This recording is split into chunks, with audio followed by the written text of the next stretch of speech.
Salam sejahtera Malaysia, denyut nadi suara rakyat bergema di channel ini. Jangan lupa tekan butang subscribe, like dan share. Malaysia kita punya, cintai Malaysiaku, kita jaga kita.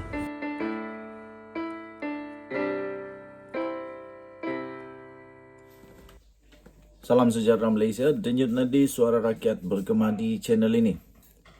Pakatan Harapan diumumkan bakal menerima satu lagi kejutan terbaru yang lebih besar, lebih dahsyat lagi pada kali ini. Dan kali ini kejutan ini dibawakan oleh Rafizi Ramli sendiri. Kejutan ini amat besar sehingga bakal menggegar seluruh Malaysia. UMNO, PAS, Barisan Nasional dan semua parti-parti yang lain bakal digegarkan dengan keputusan terbaru daripada Rafizi Ramli ini. Tapi sebelum itu saya ingin ucapkan terima kasih, bilion terima kasih, triliun terima kasih kepada semua yang sudah tekan butang subscribe, like dan share. Bagi yang belum, saya lalukan untuk tekanlah butang subscribe kerana ianya percuma. Dan bagi anda yang ingin jadi member di dalam channel ini, silakan tekan butang join kerana bermula minggu depan, kalau tidak ada apa-apa halangan, kita akan melakukan pemberian, penghantaran, souvenir, goodies dan sebagainya. Bagi anda yang ingin join di dalam media sosial yang lain bagi channel ini, boleh join di Telegram Twin TV, Twitter Twin TV, TikTok Twin TV. Pakatan Harapan boleh menang 45 kerusi di Selangor. Gelombang hijau sekadar kocak air dalam cawan, kata Rafizi Ramli. Wow, betulkah Pakatan Harapan boleh menang di Selangor di dalam PRN ini? Ataupun memang benar Perikatan Nasional bakal menggegar Malaysia? Timbalan Presiden PKR Rafizi Ramli menjangkakan bahawa Pakatan Harapan mampu menang sekurang-kurangnya 45 kerusi Dewan Undangan Negeri di Selangor sekiranya jentera bekerja keras pada pilihan raya negeri akan datang. Melihat ia sebagai sasaran yang realistik, Rafizi berkata ia kerana faktor pengundi yang disifatkan sebagai celik ekonomi. Rafizi turut menjangkakan bahawa Pakatan Harapan kemungkinan akan hilang 7 hingga 8 kerusi daripada 51 kerusi yang dimenangi pada PRU ke-14. Iaitu ketika bersatu juga merupakan sebahagian daripada Pakatan Harapan. Namun menurut Rafizi, jumlah itu juga bergantung kepada prestasi Kerajaan Persekutuan sepanjang kira-kira 4 bulan ini dan peralihan pengundi UMNO kepada Pakatan Harapan selepas menubuhkan Kerajaan Persekutuan bersama. Katanya setakat ni, kalau kita tengok kepada beberapa kaji selidik yang berasingan menunjukkan bahawa pengundi PH yang menerima dengan baik gabungan ini, katanya. Jadi,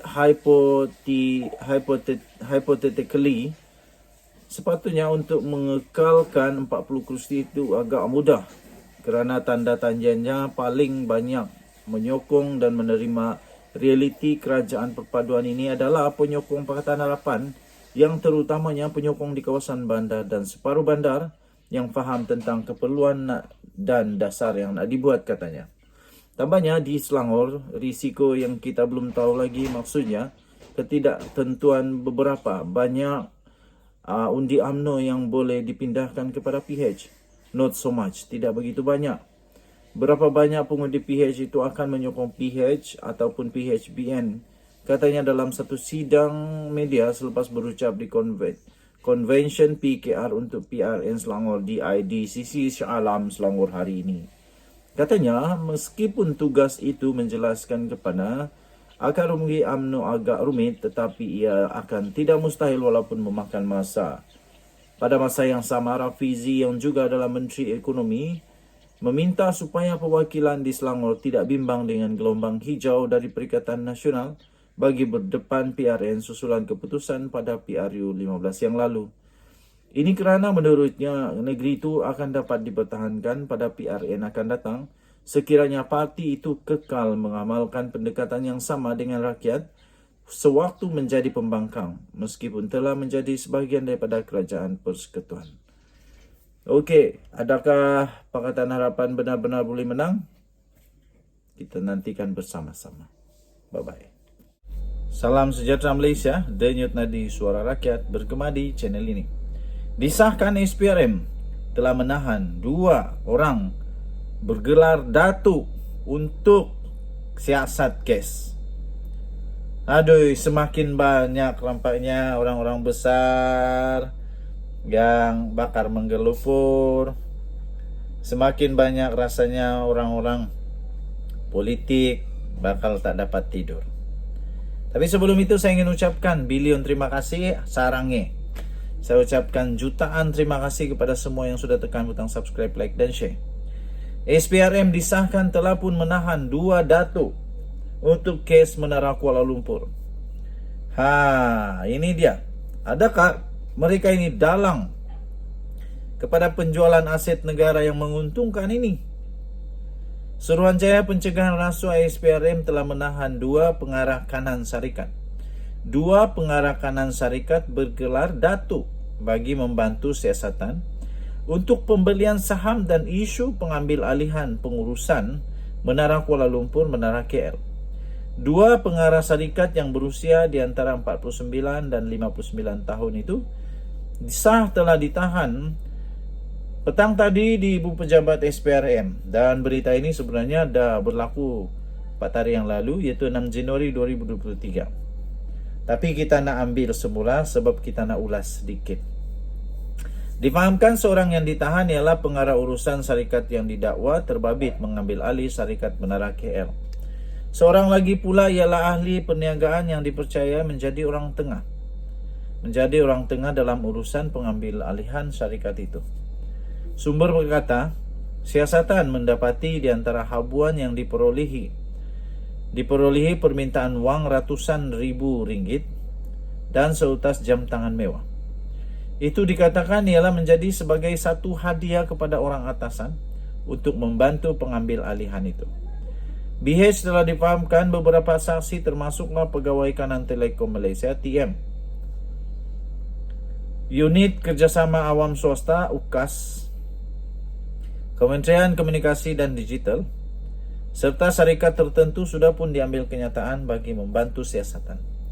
Sementara itu, Ketua Pesuruhjaya SPRM pula iaitu Tan Sri Azam Baki telah mengesahkan penangkapan itu dan berkata, kes itu disiasat mengikut Seksyen 16 Akta Suruhanjaya Pencegahan Rasuah Malaysia 2009. Bagaimanapun beliau enggan untuk mengulas lanjut dan menasihati semua pihak agar tidak menimbulkan sebarang spekulasi yang boleh menjejaskan siasatan SPRM.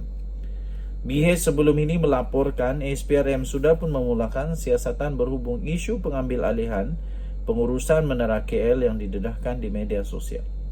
Isu pengambil alihan pengurusan Menara KL tular di media sosial apabila orang ramai mempersoal keputusan TM melalui anak syarikatnya. Menara Kuala Lumpur Sendirian Berhad memindahkan pemilikan penuh mereka kepada syarikat Hydro Shopee Sendirian Berhad pada Oktober lalu. Itu adalah telah didedahkan melalui satu akaun Twitter yang dikenali sebagai Free MCian. Free MCian mendakwa Menara KL yang menjana pendapatan lebih kurang 66 juta ringgit pada 2019 dengan untung bersih iaitu 25 juta ringgit itu sebagai cash cow, dan pemindahan saham itu tidak dihebahkan pada umum. Okey, apa yang saya ingin ulas ialah kenapa perkara begini harus terjadi? Kenapa perkara begini harus hanya diketahui oleh umum selepas orang awam, selepas orang dedahkan? Kenapa? Mana kerjanya menteri-menteri berkenaan? Mana kerjanya orang-orang yang memang dalam kerajaan kah, di luar kerajaan kah, yang hebat-hebat itu? Kenapa hanya selepas orang awam hanya ditularkan di media sosial barulah heboh? Kenapa orang-orang besar di dalam kerajaan, menteri-menteri tak tahu ke perkara ni? Sehinggalah ditularkan di media sosial, barulah panik. Wow, lepas tu barulah buat ini itu. Yang paling syok lagi, yang paling syok dan syok, yang siok dan syok mengejutkan ialah menteri pada ketika itu pula menafikan bahawa ada sebarang salah laku, salah guna kuasa kah, apa-apa yang bersalah lah dalam proses itu. Dia kata tak ada apa-apa yang salah, semua okey. Last SPRM mengumumkan memang menahan 2 datuk yang memang ada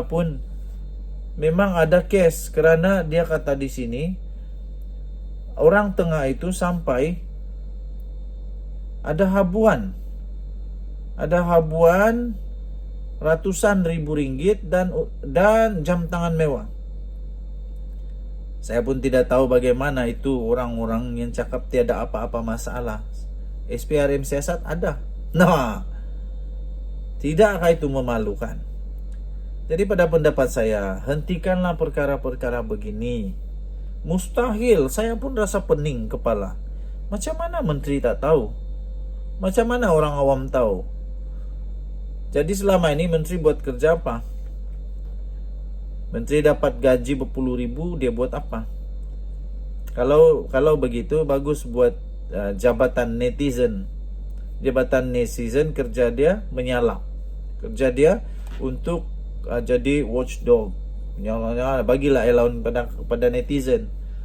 Kepada netizen yang berjaya menghidu, dia berjaya menghidu, lepas tu dia viralkan di media sosial.